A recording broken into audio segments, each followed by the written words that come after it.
Okay, so today Okay. I'm joined by Jessica Moody from Create Birmingham. She's the Director of Programs, and thank you so much for joining me today. Thank you. I'm really happy to be here. It's nice to see faces. Oh, totally. I love, that's what I love most about this project is seeing other people outside of like my house and work. So for anybody who's watching and doesn't know about Create Birmingham, do you mind just kind of giving a little rundown of what you guys do over there? Yeah, so we are a nonprofit economic development agency, which is a lot of words to say that our goal is really growing the creative sector and helping creative people find jobs and make money doing what they're passionate about. So we run a couple of programs, the big shops surrounding that. We also run a website called Birmingham 365, which is a large events calendar. And then a couple other smaller things, but we work with artists, nonprofits, small businesses, and really helping them create their own job, make money doing what they love, or like scale their businesses. That's kind of the bare bones of what we do. That's awesome. How long have you guys been in Birmingham and like how did it get started? Yeah, so we actually used to be the Cultural Alliance of Greater Birmingham. We were founded out of the city's master plan to, we served as kind of the arts council for the region. And we used to give some funding to other nonprofits and other arts organizations. That funding got taken away when the economy went kaput. So we actually launched into this study in 2012, researching creative industries in Birmingham, what sort of, how much household earnings it was creating, how many jobs it was creating, and really trying to figure out what our strengths and opportunities were. So we spent about a year researching and then the better part of a year putting together this study. So in October of 2014, we transitioned from the Cultural Alliance to Create Birmingham.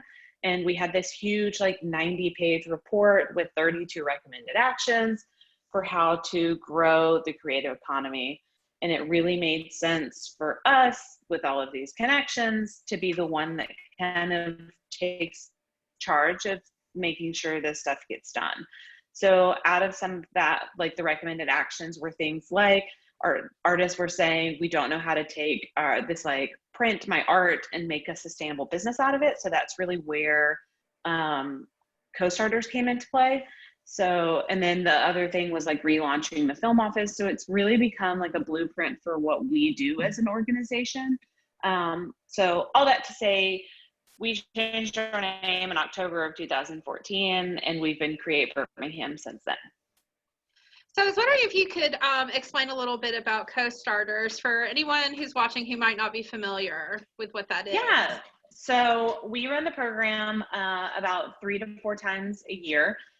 We've launched about 250 graduates through it. We're about to graduate another one next week. But we've had a couple people who've gone through that you might recognize. So Daniel Drinkard with C-Stick Records, Zebby Carney with Eugene's Hot Chicken, Kristen Farmer Hall with Bevan Tucker, and now I'm forgetting people. We have some Hardy with Square One Goods, and then we have some smaller makers, Elizabeth Cameron with eCam and Co, or now her name's Elizabeth Holcomb. And we've had some soap makers, Soapy Jones, and all sorts of people. So we have a full list on our website. I can't list 250 people, but so the whole point of the program is that you go through taking a look at the business model, canvassing through who your customer is, what the problem is, what their real benefit is, and figuring out if your idea, whether it's a new product,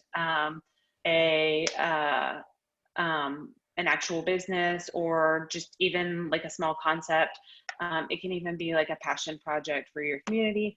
What if it has legs, what it's going to take to sustain it, what it takes to actually produce it. And so we meet once a week, usually Monday nights from 6 to 9 p.m.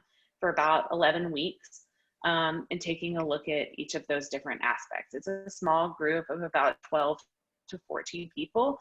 Right now we're meeting virtually because the world, and yeah, that's basically it.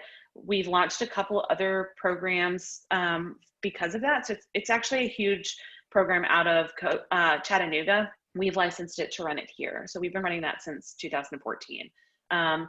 There's another workshop called Get Started, where the whole concept is really getting the idea out of your head and then onto paper, thinking through who your customer is, what the idea is, and how can you start small. We have another workshop called Roadmap, which is a 2-hour workshop really setting goals for the next 90 days.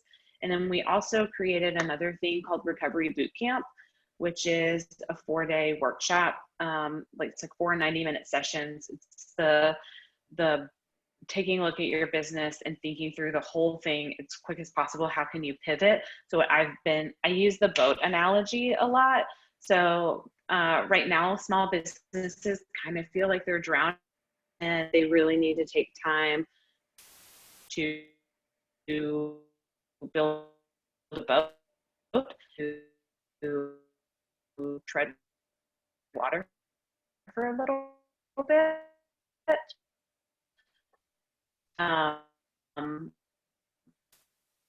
But they really should take time to build a boat, and that's the basis of everything.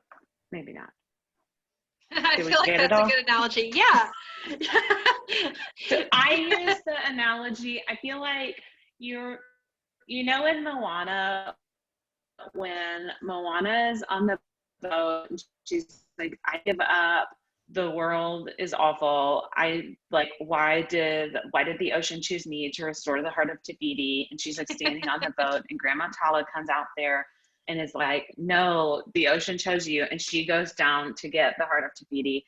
That's what Recovery Bootcamp is. It's like, here, you have the heart of Te Fiti, and then it's like, and now you go build the boat and you go fight Te Kā. So co-starters in general is kind of we hold your hand the whole time. We will travel with you. We hold your hand. We make sure you get it. You restore the heart, and you get a new boat. And so that's so magical. I feel like everybody needs to watch Moana and as an entrepreneur and through the eyes of entrepreneurship. Totally. I've been going with this analogy for 6 months, and I'm not going to let it go. I just think it's really beautiful what you're doing at Create Birmingham, and I think it's great that we have that kind of support here in the city. And I was wondering how many people, I mean, you said it was a small group that goes through the programs. And so how many people are working at your organization, and how do people sign up for these different classes? Yeah, so we are a small staff of 4.5 people. I have 2 people or one other person that works with me with the co.starters side programs. It'll give you more information about co-starters, and that's where you can find all of our graduates and some of our postgraduate resources. And then if you click events, you can see everything that we have coming up. So on Thursday, tomorrow, we have our roadmap workshop, which is the goal setting. And then we've got another cohort starting in September. And yeah, we've got a whole lot of stuff on the books, and we'd love to have anybody join us. Oh, that's awesome. So I know you were talking about now everything's done remotely. We haven't been open to the public since March, but we're still providing services at this time. How are you operating during COVID? How has that changed? Because I'm sure everything's changed. So we're all pretty much working remotely. So our staff of 5 people is all pretty much working from home. Our executive director still walks to the office every day. And he and just works there. And then one other person sometimes joins him, but for the most part, we're all at home. Out of our staff of 5, 4 of us are moms, and so we're all also navigating the challenges of having a Yeah. full-time job and being full-time parents, and then also sometimes being full-time educators. So I feel like we are juggling a whole lot. But I'm very thankful to work for an organization that really like values that and understands that those challenges exist. Yeah, that's So really yeah, important. Yeah, and I don't know what library you go to, but if you ever need book recommendations or need more craft activities, please give me a call. Because okay, we have crafts galore here. I typically go to the Avondale library. Oh, okay. We like we like to run around in the park and then head up there and read some books. I have a 5-year-old, and so we kind of head there we were heading there pretty regularly. And we always love a craft all the time. Yeah, they've been lifesavers for parents right now. I have a few friends who come and pick up crafts for their kids, and they're like, "Thank you so much." Like, it's been so great but intense having your kids like all the time, and having more things to entertain them with that are educational has been. Well, I think a lot of parents, think they don't like paint because paint is messy. But I am an advocate for paint projects because they take a long time. Yeah. And then if you also encourage them you also have to teach them how to clean up. But it's also a great way, it's a good like late afternoon craft to do painting bathtub afterwards. Yeah. And then they're ready for bed. And so I like a good like 3, 4 o'clock in the afternoon painting. So my next question is kind of like a Marie Kondo question who like, I know people like love Marie Kondo, but like when I watched it, it was like watching like my mom. So I was like, this does nothing for me. This is just my life.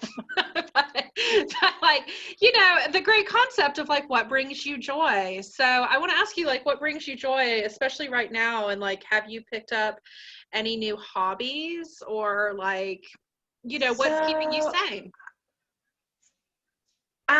I need to see like people. I think that's why we launched something called Coffee with Jessica, and it's like every Monday at 9 a.m. It's totally self-serving, and it's just an excuse for me to see people regularly. That's what this is for me. So. Yeah, I totally understand. Like, why not? So for me, like, I don't know if you know much about the Enneagram. I'm a 2 and I am a helper, and I love helping people. So I like, not when people are struggling, but I like to help people get through a struggle. Yeah. And I like to like hold their hand, comfort them, and help them come out the other side of it. I like watching small businesses pivot and like figure it out. And like being the person that people come to say, can you help me figure it out? So that's what brings me joy in my job. Personally, I still like running into people, and that's one of the things that I found that I missed the most when like Cocoa Days started and the world shut down.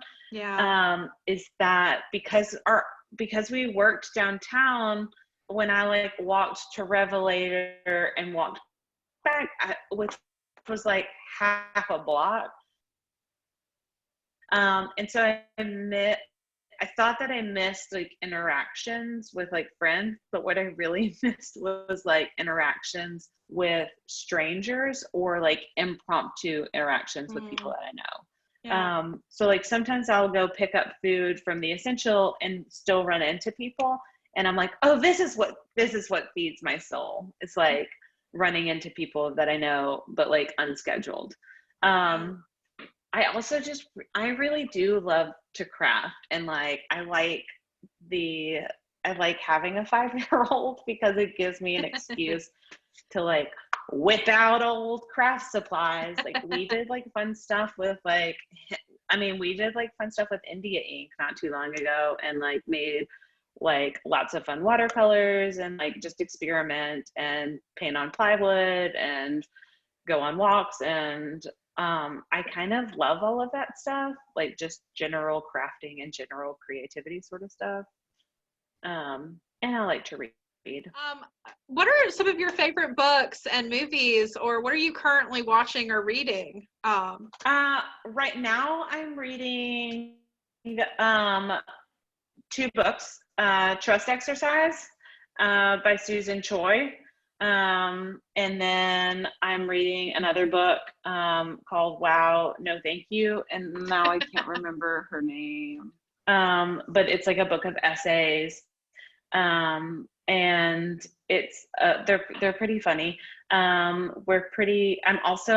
keep trying to get my 5-year-old to like read more in-depth books with me. So we're also reading Winnie the Pooh at night.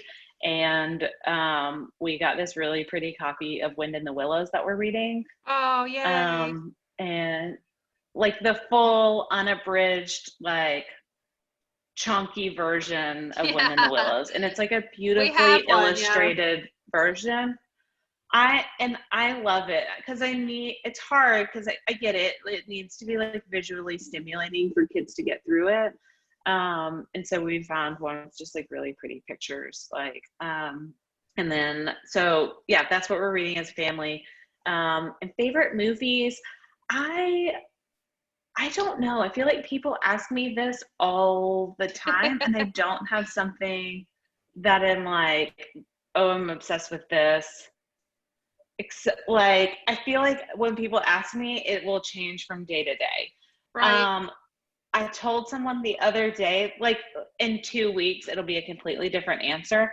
There's 2 movies that I would, if I walked into somebody's house and it was on, I would just sit down and watch it until the end. And it is Mr. Holland's. They're like totally stupid answers. But it is Mr. Holland's Opus, which makes me cry all the time. And also Sister Act 2. Will cry every time those are on. Is that the one with like Lauryn Hill? Sister Act 2 is such a good movie. Yes, and it's so good. Yes, I agree. I love any sort of 90s movie. I rewatched Clueless the other day, which is still pretty funny. Paul Rudd has not aged, and I'm not convinced he's not an alien. But yeah, I don't know. I don't know what other. I'm not like a rewatcher of movies. Or am, but I would never call them like favorites. I'm not a huge fan of reboots. Like myself, No. I think like you should just leave. Like I think they're gonna make like a new Coming to America, and I'm just like, sacrilege. And why? I'm like, leave it alone. And I'm like, can't you people tell new stories? There are new stories to be told. Absolutely. You don't have to find something that worked one time and then try to like keep reinventing it. It's a waste of like time and creativity and money. Like I feel like those are not the movies that are going to win. Like they're not going to be put into Criterion collections, the reboots. So like why? But I think that's what people, maybe it's like an easy money maker. Like the story is already written. So you don't have to spend that much time. But it's like, can't you adapt things? Like I read books sometimes thinking this would be a good movie. Yes. Which is funny because I also do love the movie adaptation, like the Kaufman film, which is about adapting a book into a movie.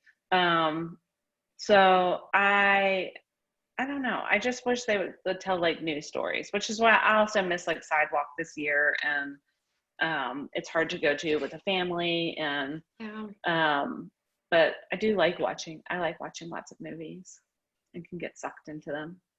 Yeah, movies are fun. Sometimes I don't know, sometimes I fantasize about making a movie. I'm like, I'm gonna make the perfect horror movie one day, or like this would be a Yeah, great movie. Like if you have like a crazy dream. It's definitely better than the reboots that they, that they have out there, I I feel think like. so. So I guess uh, I'm going to close out on if Okay. there's anything that you want to add, but I want to thank you for this amazing time that I got to spend with you today. You have brought a lot of happiness Yeah. to my day and great laughter. And so I am very thankful for that. And I'm glad that we got to connect in this way. Is there anything that the community can do right now to support Create Birmingham or even in the future? Like, Uh, we are a nonprofit, and we are happy for you to donate anything if you would like to. I would also implore you to support your small businesses so that they can be sustainable and keep making it. So it's not. I feel like now is a really great time to be lazy and not cook at home and order out all the time. And turns out that's just supporting small businesses and not being lazy. And you buy things, see if somebody locally carries it. There are so many great small bookstores, record stores, make your house smell great with candles, all of those sort of things. Anything that you're going to buy, if you can buy it locally, do so. And yeah, so continue supporting makers, and then just check out some of the stuff that Create Birmingham is doing. We send out a newsletter once a week. We interview some local creatives. So if you don't get our newsletter, you can go to createbirmingham.org and sign up for that there. And yeah, keep up with everything that we're working on. yay, awesome. And I think I'm going to check out, if I can, if it's open to the public, one of your Monday morning Oh yeah, events. please do. Yeah, Sounds come to awesome. Coffee with Jessica. I'll be Yay. there every Monday, 9 a.m. It's like a coffee It's talk. free. It's open to the public. Yeah. We share some like highs, lows. We talk about like how crazy the world is. We set some short-term goals, and we just kind Nice. of chit chat and hang out for a little while. Awesome. Well, thank you for your time today. I hope you have a Of wonderful course. Thank day. you so much. You Thank you. too.